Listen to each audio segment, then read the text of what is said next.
2024. Thank you so much. We just wanted to let everyone know that we are recording this session. I hope it to be an amazing talk by a wonderful professor, and hopefully we have some really good conversation at the end. Okay, so while you're still joining to the room, please introduce yourself in the chat and let us know where you are coming from. Okay. So I'll just briefly introduce myself before I introduce our wonderful speaker. So my name is Dr. Sharice Winston. I am a assistant professor at the University of Southern California. My work focuses on blood-based biomarkers, and this is actually my first time being involved with Ben, as well as organizing their seminar series. So hopefully if you continue to come to our series, you will see a little bit more of me. So welcome everybody. Thank you for joining us here. So without ado, I just kind of want to get into the session here, and I want to introduce who we'll be hearing from today. So we will be listening to a wonderful talk by Dr. Jennifer J. Manley. She is a professor of neuropsychology in the Department of Neurology at Columbia University Irving Medical Center. Her research focuses on mechanisms of inequalities in cognitive aging and Alzheimer's disease. Her research team has partnered with Black and Latinx communities in New York City and around the United States in order to design and carry out investigations of structural and social forces across the life course, such as educational opportunities, discrimination, and socioeconomic inequality. And she really wants to understand how these factors relate to cognition and brain health later in life. Her research has been well funded by the National Institutes of Health, as well as the Alzheimer's Association, and she has offered over 300 peer-reviewed publications and 10 chapters. She was the 2014 recipient of the Tony Wong Diversity Award for Outstanding Mentorship, and was a recipient of the Paul Sachs International Neuropsychological Society Career Mentoring Award in 2020. Additionally, she was also named as the Irving Institute for Clinical and Translational Research Senior Mentor of the Year in 2022. And then in 2021, she was also elected to the National Academy of Medicine. And so with that, we are all hopefully excited and looking forward to this talk that she has for us today. And the title is Life Course, Social and Structural Determinants of Later Life Cognitive Function and Dementia Risk. So with that, thank you so much for your time today. So I will turn it over to Dr. Manley. Thank you, Sharice. And I am really happy to be speaking with this group. Pros in the chat are giving me joy. So good morning, good afternoon to everybody. And I'm just going to get into it first by thanking the group that I work with. They are the people who make it happen. They're my collaborators and my partners. These are pictures taken over the years. Some people have gone on, some people are still around, and I'm also listing the NIH funding that supports a lot of the work that I'll be talking about today. So y'all are welcome to ask questions during my talk. I don't have it jam-packed for the whole hour. Hopefully, I'll be able to stop well before so we can have a discussion. I'm probably not going to monitor the chat, so Sharice, if there are questions that I don't see, feel free to interrupt me. And so other than these NIH grants, I don't have any disclosures. So let me just give you a little bit of context first of why dementia and cognitive aging and cognitive impairment is so important. Right now, dementia is the 5th leading cause of death worldwide.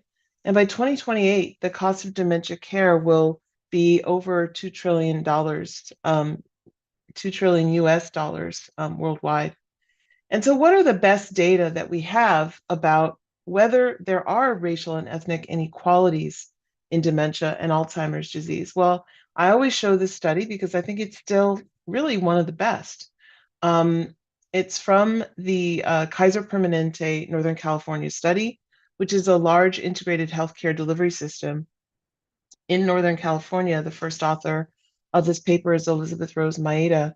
And what she did was she took members of the Kaiser healthcare system, age 60 and older, and she compared incident cases of dementia, all subtypes of dementia, according to medical records using ICD-9 codes within that healthcare system across racial and ethnic groups. So one reason why this study is so important is that for the first time, they were able to include a large group of people whose racial and ethnic self-identification was Asian American. And in fact, what Elizabeth Rose found here was that Asian Americans as a group were least likely to develop dementia. They had the lowest risk among all of the groups. And therefore, she set the Asian American group as the reference group, because that's how you do disparities research. The reference group is the group with the best health. Compared to Asian Americans, African Americans in the Kaiser cohort were 65% more likely to develop dementia than Asian Americans, and American Indians and Alaska Natives were 32% more likely to develop dementia. So why are there these disparities in dementia? The Kaiser study is one of the best. There are many other studies, nationally representative, community-based, that are showing very similar disparities in risk of developing dementia and Alzheimer's disease over the life course. So what are the causes of these disparities? Like all health inequalities, the underlying reasons for disparities are due to systemic differences in the opportunities that groups have to achieve optimal health. These are unfair and avoidable causes, and therefore modifiable. So let's bring it forward. What do we know about modifiable risk factors for dementia? This paper in The Lancet has a figure that is so cool that everybody now uses it in their talks. And now I'm falling victim of the same thing, which is to use this cool figure to talk about modifiable risks for dementia. And what it shows is starting in early life here with the green circle, you'll see that it says low education in there. And then midlife, which is the blue circles, and late life. Basically, what it's showing is the percent reduction in dementia prevalence if the risk factor within that life course stage were eliminated. So the size of that circle, each circle depends on how common the risk factor is.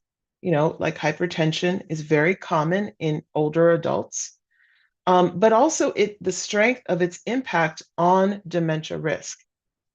So diabetes here, you know, in late life is in this figure only accounting for 1% of that modifiable risk in dementia, not because diabetes isn't common, it's actually quite common, but also because the risk associated with diabetes on dementia is relatively small in later life. Okay, so that's what these circles are all about. And, you know, the interesting thing here is that it suggests that, you know, at the end of the day, potentially modifiable factors account for 40% of the risk in dementia, that's a tremendous amount that we can do to preserve cognitive health throughout the lifetime. Now, one thing I want to make sure all of you know about this figure is that it's based almost entirely on data from white people, a lot of European people in high income countries. So we have to ask, I think, how would the shape of this figure, how would the modifiable risk overall change if we had a more representative sample? How would it change if we applied this to Black and Latinx people in the United States? And that is what Rock Nianogo did in a subsequent paper. I really love this one.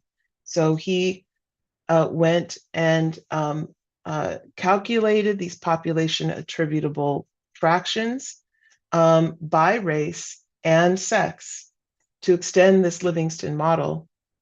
And what he found was the proportion of Alzheimer's disease and related dementias um, that were dementia that was associated with the top modifiable risk factors was relatively higher among men versus women and relatively higher among Black individuals, American Indian and Alaska Native individuals, and Hispanic individuals compared to Asians and whites.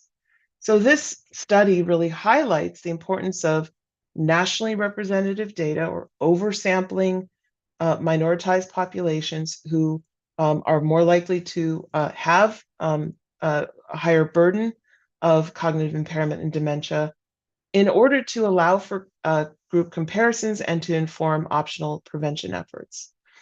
But I think probably many of you are sitting there now in the audience going, well, that's all good, Dr. Manley, but what I know about Alzheimer's disease research is that it is so white. And it's true. This is a recent paper from Field et al. That did sort of a systematic review of all the genetics research in Alzheimer's disease and looked at the ancestry of all the people who participate in that type of research. And there are thousands and thousands and thousands of people whose genetic data is available, it's been shared, is out there for Alzheimer's disease research. But 94% of them are European ancestry, and you can see just the tiny slivers of Black and Latinx people. And this is in terms of race, in terms of ancestry. Sorry, is basically inadequate. So the lack of inclusion and diversity in Alzheimer's disease research really threatens innovation. It threatens effective treatment, and so this is a real problem. Those of you who have been following sort of the development of Alzheimer's disease pharmaceutical treatments, especially amyloid busting drugs, may have seen one of the more recent reports on donanemab that showed first that there was a small effect of the drug in a randomized controlled trial. That was paired with this drug being able to essentially eliminate its target, which is cerebral amyloid. So all the amyloid at the end of the trial for most people was completely gone from the brain, but the clinical effect was really weak. So by the end of the trial, which was 76 weeks, amyloid plaques were completely cleared in 80% of the treatment group. Overall, cognition and daily function, though, continued to decline in all participants, both treatment and placebo groups. But treatment with the donanemab delayed progression on the primary outcome, which is essentially a combined cognitive and functional outcome, by about 4 months for everybody. But I want you to attend to this slide, which shows that there were only 19 people that self-identified as Black and not Hispanic who were randomized to the drug, and only 35 people who were Hispanic who were randomized to the drug, and only 2 people from American Indian or Alaska Native groups. So that's really pitiful. This had consequences. So in drug trials, you really want to be able to do subgroup analyses. They were pre-specified in this trial, but they were not adequately powered. So what we find is that the only groups that showed point estimates for percent slowing, in other words, consistent with acceleration of cognitive and functional decline on the drug, were those racialized as Black and those who identified as Hispanic. So what this is showing is that even though there wasn't precision, okay, you see the confidence intervals are way overlapping 0. Even though there wasn't precision, there are no other effects in the, in the negative direction except those that are there for the Black African American group and for the Hispanic Latino group. Um, that's scary. Um, so, basically what we have now is a trial that doesn't provide sufficient evidence of safety or efficacy among people racialized as American Indian or Alaska Native, Asian, Black, or Hispanic. Um, Casey Dieters, probably many of you know her. She probably gave a talk in this group, so I'm gonna whiz past the slide and just refer you to the supplement. This is in the supplement of her paper in 2021. And basically for a similar trial, the A4 trial, she showed that quite a few Black people showed up to say, I would love to be in this drug trial. Um, there were two stages of screening. The first stage was a cognitive screen. So in these trials, we want people who are not too impaired, because we already know from multiple trials that these anti-amyloid drugs do not work that well in people who are already far down in terms of their cognitive and functional impairment. So they try to recruit people who are in this sweet spot, at least normal, maybe CDR 0.5 if just mild impairment. So that first stage is the cognitive screen. A lot of times they use memory measures, paragraph recall, word list learning, things like that. And what Casey found was that a higher proportion of Black um, volunteers for this drug trial were screened out at that stage because they had scores that were lower than the cutoff that was set for the trial. So compared to the white participants, the Black participants were more likely to be screened out at that first stage because of low cognitive test scores. See my quotes? Then at the second stage, the Black participants were more likely to be screened out because on PET, they didn't have sufficient amyloid, right? These drugs target amyloid, so you need to have amyloid to get in the trial. That makes sense.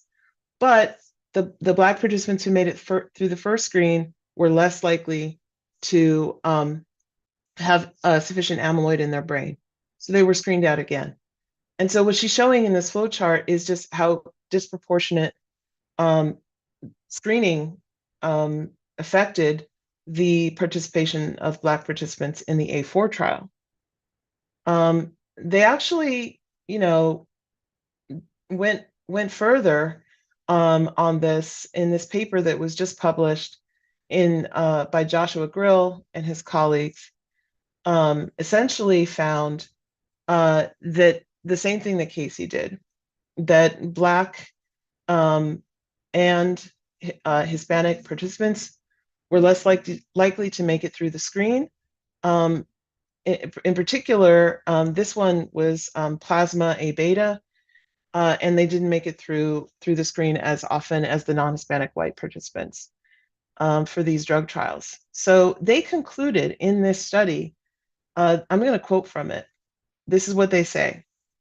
Patients of Hispanic ethnicity and Black or Asian race may be less likely to qualify for these treatments due to lower rates of biomarker-confirmed Alzheimer's disease. Ultimately, a greater therapeutic armamentarium, including treatments for non-amyloid targets or treatments agnostic to underlying etiology, will be needed in order to ensure equitable and optimal care for all patients with cognitive impairment. Okay, so hold that in your head and we'll talk about it in a sec more.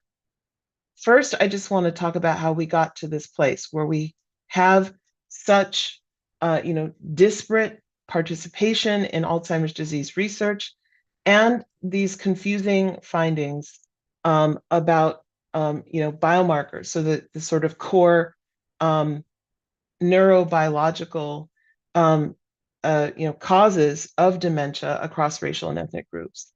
I just want to say that Alzheimer's disease research has a long history.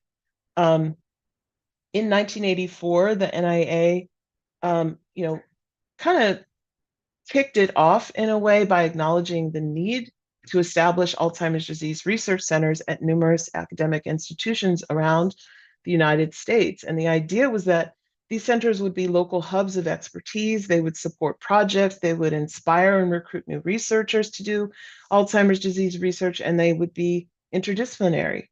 But these, part of the requirement of getting an ADRC, is that you have a hub of people doing this research, and that you had the expertise and tools to diagnose people with Alzheimer's disease, to validate the presence of Alzheimer's disease using, at the time, neuropathology, because brain autopsy was at the time really the only way to detect these amyloid and tau and other neuropathological causes of dementia.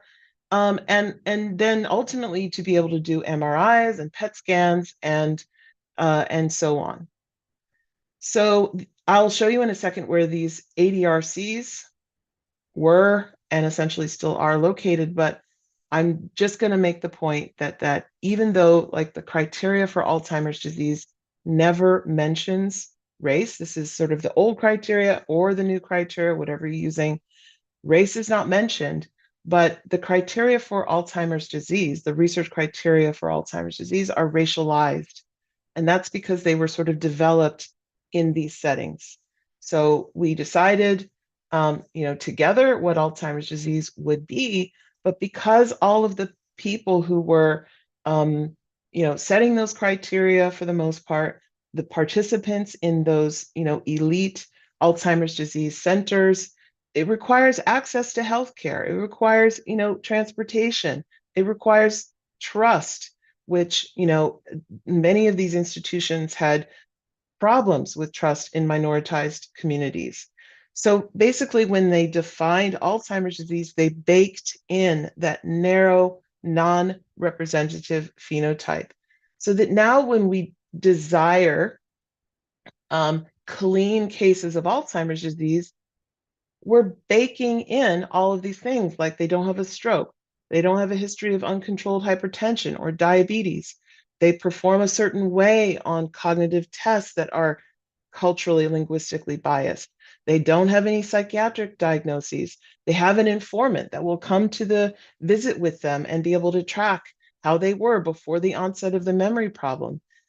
All of these became really baked in to the criteria. And I think in that way, in the US, it baked in whiteness into what we define as Alzheimer's disease. So here's that map I promised you. It's the overlap between county level prevalence of Alzheimer's disease and the NIA ADRD centers. I just want you to notice like huge location gaps, especially in the Deep South. So let's go back to Elizabeth Rose's paper and these inequalities in Alzheimer's disease and dementia. What should we be doing? What then is our framework to understand the underlying causes of these disparities? And I'm going to present one to you today. So essentially what we want to do is evaluate the sources of inequalities, develop strategies for narrowing them, ultimately with the goal to extend cognitive life expectancy for everyone and minimize disability due to cognitive impairment. This really demands a life course perspective. Let's start with the proximal causes of dementia, which ultimately, we measure neurodegeneration and astrogliosis, among other things in the brain. And these are highly correlated with declines in cognitive function and dementia. Those changes in the brain are caused by a number of pathologies. I'm just, have 4 boxes here, but there are more, like traditional Alzheimer's disease pathologies, amyloid and tau, and other proteinopathies, TDP-43, alpha-synuclein, cerebrovascular disease, and neuroinflammation. But you guys can tell like everything's shoved over on the right here. I've got some upstream factors that I'm going to talk about. And the first ones are sort of what we can see, sort of the tip of the iceberg. What do we see when someone comes to us to the clinic, when we go to their home in the community? and sort of what's visible to us in the present. Um, those are risk factors. Some of them are medical, some of them are behavioral, but we also have their healthcare access, which can buffer the relationship between chronic disease and these changes in the brain, and also genetics. We have social and structural determinants as well, early life, and also adult social inequalities. So things like poverty, neighborhood conditions, residential segregation, educational inequality, and workplace disparities are all parts of those social determinants. Um, and so those are, upstream from some of the, risk factors that we see when we see somebody, as an older adult. I also just want to make the case that race and ethnicity is made. It's shaped by historical, political, economic, and cultural forces, which is why I have it here with arrows going into it, as opposed to something where only arrows are coming out of it. I think that putting it here in the framework also discourages people from biologizing race. That to the extent biological differences across racial and ethnic groups are caused by historical and contemporary source systems of oppression. So we have discriminatory beliefs like racism, classism, sexism, ableism that lead to disparities in institutional power. And these are the disparities that cause unequal structural and social determinants of health. We also have birth years. So, these, systems of oppression change over time, not enough. They don't reduce enough over time, but they do change over time. So what our grandparents and our parents experience is different than what we're experiencing. And then we have these really interesting red arrows. So what are they all about? They represent moderation or effect modification. They represent sources of resilience and buffering of the effect of neurodegeneration on cognition. Many of you in the audience have heard about cognitive reserve. That's what I'm talking about here. And that's where a lot of my research lands, is trying to understand this gap between the extent of neurodegeneration that people have in their brain and their cognitive function, because there is a gap. My slides are moving without me. That's interesting. Well, I should move on. But so essentially what we're doing is we are trying to do inclusive Alzheimer's disease and related dementias research. We have a lot of challenges, and I list some of them here. One of the things I want to share with you is how we design ADRD research so that this framework can be properly evaluated. And the YCAP study that I've worked on for a long time is a really good example of that. In 1992, the epidemiology of dementia among ethnic minority communities in the US was essentially unknown. So, this YCAP study was designed. Keys to success are developing trust and partnership with the community first off. A house-to-house survey was too expensive, so they used Medicare-eligible people in the census tracts around the hospital to sort of set that framework for who should be in the study and what was representative. Core to this research was home visits, so that people, who were too frail to get to the hospital, for example, were not excluded. And the other thing is just to know is that there are age as leveler effects. By age 65, the disparities in cognition that were found in the YCAP study were already wide, and as wide as they would ever be because of selective survival. That's kind of one of the challenges in our research, is that as people get older, disparities get narrower, because Black people and Latinx people with cognitive impairment are more likely to die at follow-up or die earlier. And so that's why the narrowing of the disparities over time. And then we also faced measurement bias in cognitive tests across language, education, and literacy. And those issues were, are tackled now, and we continue to tackle them. But with partnership with the community of Washington Heights, we were able to investigate sources of inequality in dementia and cognitive aging. And we found that some of those sources included poverty in childhood, illiteracy, low or county or state investment in schools, childhood residence in the South among the US born Black participants compared to childhood residence in the North, childhood residence in the Dominican Republic among Latinx participants compared to those born and raised in Cuba. Was higher risk to be from the DR, and adult residents in racially segregated neighborhoods conferred a higher risk for cognitive impairment and dementia. Now, one of the things I want to bring you back to is, remember I showed you all those studies that were showing that African Americans had less amyloid by the time they got ready to get into a study, and that they were saying that we should develop treatments that are not amyloid for people of color who don't have amyloid. Well, we don't find that. We don't find that in YCAP. It's a representative cohort of older adults who live in Washington Heights across these three major, in the study, ethnic and racial groups. We find no differences in amyloid, no differences in p-tau, no differences in NFL, no differences in GFAP. I'll show you that in a second, which measures essentially like astrogliosis. So those are the ROC curves that relate these biomarkers to clinical diagnosis. If you've ever used ROC curves, these are terrible predictions. But if you combine all the biomarkers together, it's not that bad. It's the area under the curve of about 0.67.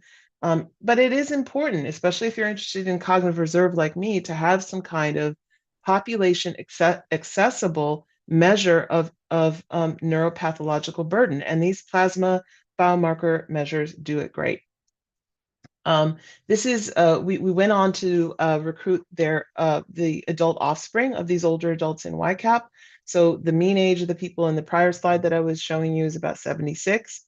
The mean age of the people I'm showing you here is about 55.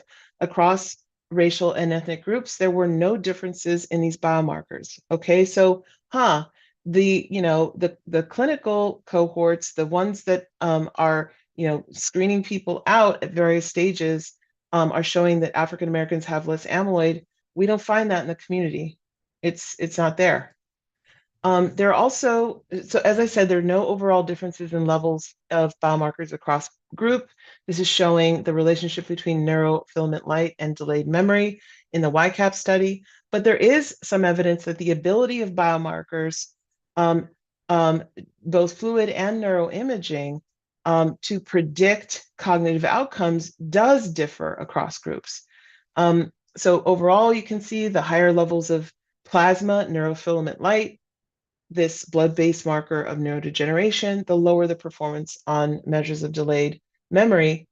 But at lower levels of NFL, there seem to be other factors that are pulling down the performance of Black and Latinx participants, because essentially the relationship between NFL and memory is stronger in the non-Hispanic white participants in YCAP. So, I like the use of multiple biomarkers in our studies to get an idea of what's going on.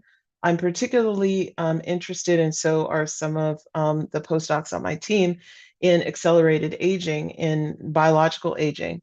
So they use these clocks, biological clocks based on DNA methylation to do this. And I just want to point out that this seems to have relevance in looking at obviously health outcomes. These data are from the Health and Retirement Study. Gloria Graf and Dan Belsky found that 4 of these DNA methylation clocks showed evidence of more advanced or faster biological aging in Black participants in the health and retirement study compared to white participants in the health and retirement study. And that accounted for about 13 to 95% of Black white differences in health span characteristics. In other words, Black Americans in the HRS were biologically older and aging more rapidly than white Americans of the same chronological age. And that's kind of what biological aging measures do. We can talk more about it if it's not clear at the end. But what Justina Avila-Rieger in my group did was to look at biological aging using these clocks, socioeconomic status, and brain health in the health and retirement study. She found she used really an intersectional approach, and she found that older adults with lower SES had accelerated biological aging, although those associations were strongest for white men and women and weakest for Latinx women.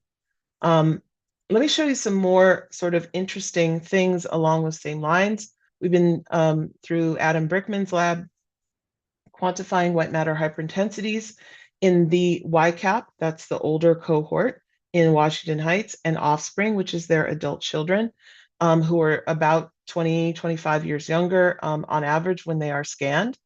And what Indira Turney found when she wanted to examine age effects in both cohorts was that among the white and Latinx participants on the left and right sides, the red and blue in this figure, there's an inflection point in later age when the increases in white matter hyperintensity volume appear to accelerate. But among Black adults who are in the middle, you can see that this acceleration is already apparent in middle age. So Indira interpreted these findings as evidence of so-called weathering or accelerated brain aging, the cumulative impact of structural racism, and the social, physical, and economic adversities faced by minoritized people is embodied biologically. This paper is in JAMA Neuro.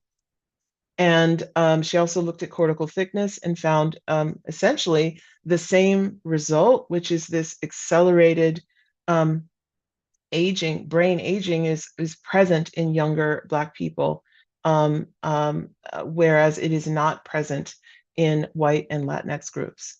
So let's move on to discuss some of the, so I'm moving on my framework, I'm moving to the left. My left, your left, everybody's left. So it's, looking at some of these more structural, fundamental structural and social factors that drive some of the disparities that we're seeing in the biomarkers. These are life course factors, and I'm going to talk about place of birth first. This study looked at death certificates from every state in the United States. States with darker colors had higher prevalence of dementia listed as a contributing cause of death. Overall, Black people on the left side of the figure are more likely to have dementia than white people, but regardless of race, stroke belt states were associated with higher risk of dementia. I just want you to note that this is state of birth and not state of death. A lot of people migrated in the Great Migration from the stroke belt states north, so you take your risk with you. Policy changes are natural experiments that offer a great opportunity to establish causal links. And we've been able to do that with the REGARD study, which oversampled Black people overall and oversampled people in the stroke belt. Originally, it was a stroke study, but they added cognition to their assessment. And so now we get to study cognitive aging and dementia. What we did for this study was we tried to dig in a little bit. Why are there racial and regional disparities in cognition? We used these administrative records of schooling as an important policy that we think might be driving some of these disparities, and looked at these older records for length of school year, student-teacher ratio, and percent attendance. And let me show you some of the big differences we found by state. So this is elementary school in these different states, how long the school is open. So what is the length of school year? And you can see in the 1930s and 40s, Black children who are attending school in South Carolina, it's really like half the school year compared to white children in the North. White children in South Carolina, or Black and white children in the North. Um, the disparities also were there for student-teacher ratio. So elementary school kids are sharing their classroom with 40, 50 other kids if they are Black and in these segregated schools in the South. And what Maria Gleamore and Audrey Merchland and I found was after including almost 20,000 people in this analysis, higher investment in elementary school at the county level and at the state level was associated with lower risk of cognitive impairment later in life. The effect was strongest in white people, especially in white women. I want you to note here that the benefit of school quality was much lower among Black people in general, especially Black men. And we think that that's racism. Racism in the schools, racism in the labor market serves to counteract the returns, the benefits of schooling for Black Americans with respect to cognition, especially for Black men. We also did that in a study called Project Talent, which took place in 1960. 377,000 9th and 12th graders from 1,200 schools were assessed. And in 2018, they did a study to find those people. Basically, what my postdoc, Nika Seblova, found was that attending schools with a higher number of teachers with graduate training was a clear predictor of later life cognition, and school quality mattered, especially for language abilities. She also found some group differences or subgroup differences. Teacher salary and school size had a larger impact among women in Project Talent as opposed to men. And then not only were Black respondents disproportionately exposed to lower quality high schools, so that what this means is that increased investment in schools, especially those that serve Black children, could be a powerful strategy to improve later life cognition among older adults in the United States.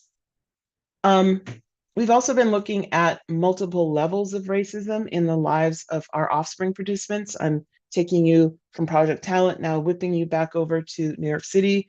And we're measuring experiences of daily interpersonal racism through the Everyday Discrimination Scale, created a chronicity score, combining reported items and their frequency. And what this chart shows is that non-Hispanic Black participants in orange had the highest mean exposure to daily racism compared to Latinx people in purple and white people in gray. On average, the Black participants experienced interpersonal discrimination at least once every week. And then note that Black participants were more likely to attribute these experiences of discrimination to be related to their race, ancestry, or skin color. Similarly, we combined reports and frequency on the major discrimination scale to measure institutional racism. And as this second cluster of bars shows, non-Hispanic Black people in offspring study experienced almost 6 civil rights violations on average in their lifetime. Racism is maintained by policies and other structural factors, and to represent this, we included a measure of residential segregation during childhood. At least half of the Black and Latinx participants in the study lived in segregated neighborhoods during childhood. In contrast, that was true of only 8% of the non-Hispanic white participants. So we use linear regression models to examine the relationship between these levels of racism and memory. And this plot shows beta estimates and confidence intervals for this relationship for the overall sample in Black here, and also for the racial and ethnic groups. And at the very end here, just to give you a sense of scale, I'm showing the relationship of age to memory for comparison. So what we found here with discrimination was reliable relationships between experiences of racism and memory in the whole sample. The association of interpersonal racism to memory corresponds to 3 years of chronological age and was driven by non-Hispanic Black participants. We found a similar effect in institutional racism. Each reported civil rights violation corresponded to the effect of about 4.5 years of age on memory, in the negative direction. Um, and this was, we also found that participants who lived in more racially and ethnically segregated neighborhoods when they grew up had lower delayed memory scores. This was true in the entire sample, but you can see that we lost precision when we split it out into groups. So I just want to end here by talking about some considerations for brain health justice and highlighting a paper in particular by Tanisha Hill Jarrett, who in the health and retirement study examined data where participants were asked about their interest in receiving free testing that could determine whether they would develop Alzheimer's disease in the future. Most of the participants, almost 55%, also reported experiencing everyday discrimination in at least one domain. And what Tanisha found was that the probability of wanting an Alzheimer's disease test was not associated with experiences of discrimination, not associated with experiences of discrimination for Black or Latinx participants. So, in other words, despite historical and contemporary experiences of discrimination, Black and Latinx people expressed interest in having this free Alzheimer's disease testing. So if this is the case, why do we have so few Black and Latinx people in these types in this type of research? What I love about this paper is that she reframed the whole problem for us with this work. She placed the ball in our court as researchers, as institutions, not to blame minoritized patients for their lack of interest in research or their lack of knowledge about Alzheimer's disease, that providers and researchers need to create equitable access and also eliminate barriers to participation for these groups. And then just quickly, the second study, I'm going to let you look it up. Marcella Aslan and her colleagues did a randomized control trial among Black men in Oakland, essentially randomizing them to having a Black doctor or a white doctor. And they found that Black men were much more likely to sort of make these, good health decisions or choose preventative health measures if they had a Black doctor. So they really, to me, these findings imply that Black providers, Black scientists, Black researchers can potentially diminish essentially a health gap in that we have in brain health. So let me end. I have railed against convenience in clinic samples for health disparities research. We need community-based samples. We need to know who our targets are because we're often off in terms of our recruitment, and we need to know how far off we are. Brain health disparities research must have a life course perspective, measure contextual factors well enough for us to understand what's going on later in life. And I think it's helpful to include population feasible biomarkers. I showed you MRI data. I also showed you plasma biomarkers, which are doing well and even better, as we go on in time. Advocating for later life brain health equity means embracing changes to a cognitive intercept, the cognitive level that you are at when you enter into older age as a path to increasing cognitive life expectancy. We shouldn't blame people for their lifestyle choices in terms of their brain health, but instead think about policies and how we can improve brain health from a public health perspective, repairing intergenerational impact of racism and discrimination, investing in schools and teachers to increase educational quality, and providing funds for decreasing neighborhood inequalities. And then I use your logo a lot. I always show it at the end of my presentations because it is critical for us to change who leads this research and increase the number of people who've not traditionally been included in dementia research for this work. So I'm going to stop there. Thank you very much. I didn't leave a ton of time before the top of the hour, but maybe we can get in some questions.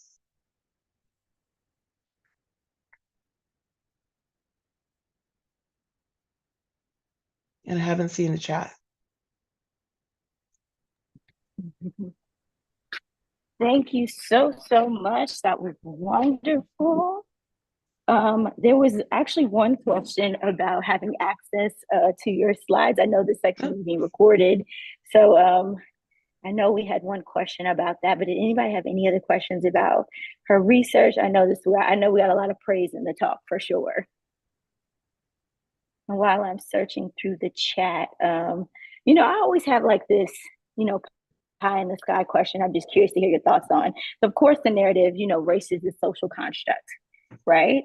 How is that something that you factor into all the work that you're doing? Because sometimes I feel like people in the field can get pushed back when we start to kind of put people in these socially constructed boxes.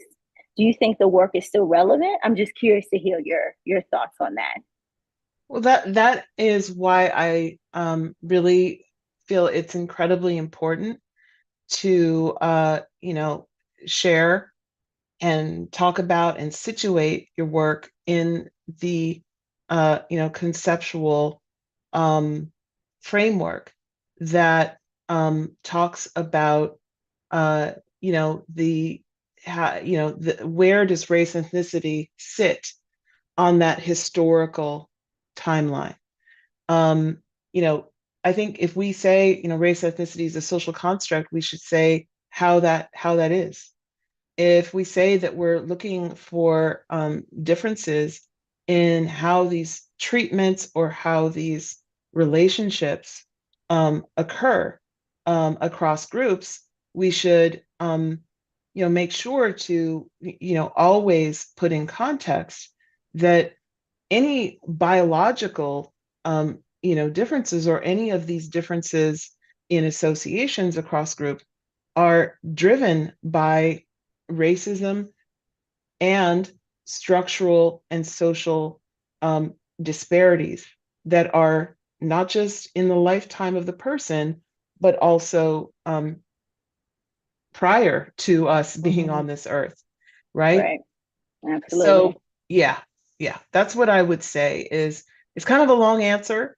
Yeah. But racial and ethnic differences are how race is racism is essentially the pathway through which race is biologized. I can't say that word today, but yeah, that's how it's done. Okay, thank you for that. So I do have a couple questions in the chat. Let's see if we can get through them all. So Dr. Christopher Howard said you did an amazing job. I think there is power in community in neuropsychology. What ways can institutional partners with churches or community centers as a way to bring services to communities and not challenge those community members to travel across town to these academic centers? So, what are those strategies that we can build that pipeline without making them come to us? I love that. I love that so much. I think we need to be creative, right? We sort of are all trained in this model where, we're seeing patients in the clinic and they have to be, in the clinic, but there's, we've been talking about this on our lab Slack channel. There's street medicine and there should be street neuropsychology. What would that look Mm-hmm. like? What would that look like? And I think that Dr. Howard is giving us some clues here that where people find community, where they talk about health ministries, community centers. There's a lot of them in naturally occurring retirement communities in New York City. So these high-rise buildings in the basement, there's a place for us to meet with people, and we do. And we find a lot of work is done in those places, referring people to centers, detecting impairment, connecting people with resources. I love that idea. Thank you. So Luke said you mentioned plasma biomarkers and being in that space. I know how much of a hot topic this is right Mhm. now. So would I guess it just maybe speculate a little bit more. How do you think that's going to forecast out with now that there's this push to get more minorities into these clinical trials? What are your thoughts on that? Luke's question is what are most important areas of emphasis right now to get the forecast for cognitive testing in the same Oh, place, Luke? I know Luke, so that's why I know what he's asking. okay. So the yes, I agree. I think we need both. And that Luke, I think we need to always hold them up equally. You can't have one without the other, actually. If you're interested in reserve, I'm putting them on the same level, actually. Mm, And the thing is that the most important public health relevant outcome for cognitive aging, for dementia, it's not the biomarkers, it's cognition, right? I mm, think people, may not mind so much if they have a lot of neuropathology in their brain, if they are, cognitively fine. And if their, future cognitive function will be fine. That what I'm saying is the public health um, problem is when people lose their function. And so that's mhm, why cognition, is incredibly important. It's an important marker. It may not be like considered a biomarker, but it's an incredibly important marker. mhm. So Thank yeah, Can I just want to piggyback on that. And I'm sorry, Luke, for misinterpreting your question. I think in my no, it's mind, I okay. actually was thinking ahead. So again, as I said, I'm in plasma biomarkers. How early should we be doing this neurocognitive testing? Oh, I one thing I will say is that middle age is where a lot of action is happening. I mentioned to you all in the very beginning that there is narrowing in disparities, and that narrowing really it's already happened by age 65. So if we're interested in inequalities in brain health, we need to move back in age. So we start doing cognitive testing in middle age, in our offspring cohort. I've also shown you a few cohorts that actually did cognitive testing in high school. It's incredibly Mm, useful to have, adolescent or childhood data on people when you're trying to interpret some of these life course influences on later life brain health. And that's mm, kind of why I made that statement at the end. Hey, don't throw away stuff that, changes where you are in intercept in cognition.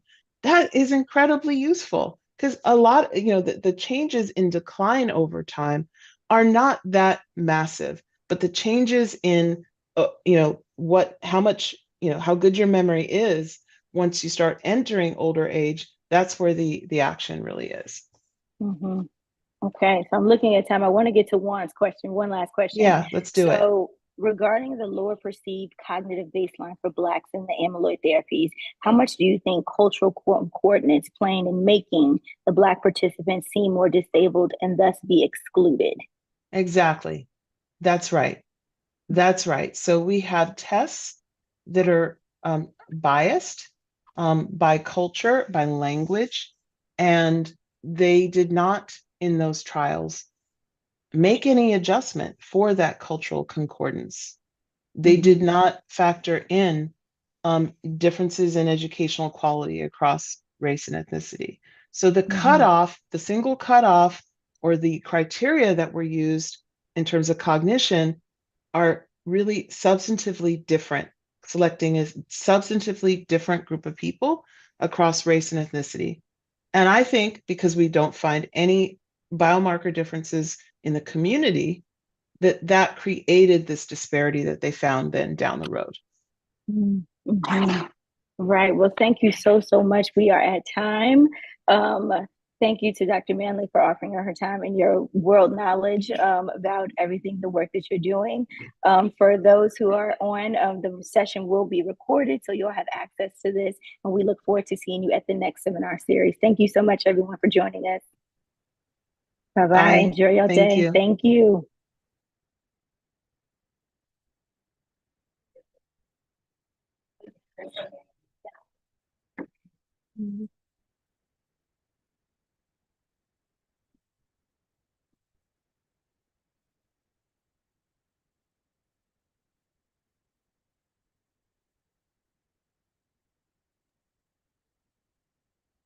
Caitlin, can you stop the YouTube stream?